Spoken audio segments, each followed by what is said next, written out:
Natutunan ko lang din po ito sa mga pinagtrabahuan ko po na hotel and restaurants. Mahirap ba gawin yan? Medyo mahirap po. Matagal na training din po ang iuukol para matutunan po natin ito. Matagal na rin po natin gusto magkaroon ng sariling negosyo kahit maliit lang eh. So sinabay na lang din po natin para mabigay sa street food yung 5-star quality na pagkain. Talagang mura lang po. Expert si Kuya eh.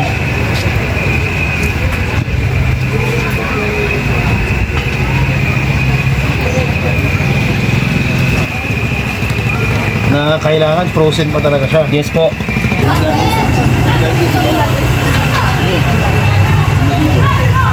Sir, ilang minutes yan niluluto, sir? 5 minutes lang po. 5 minutes and 30 seconds.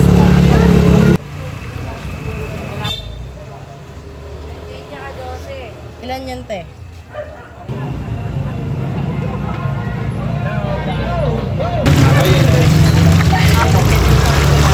Yan tawag si Kalante. Chinese cake yan po. Chinese kitchen.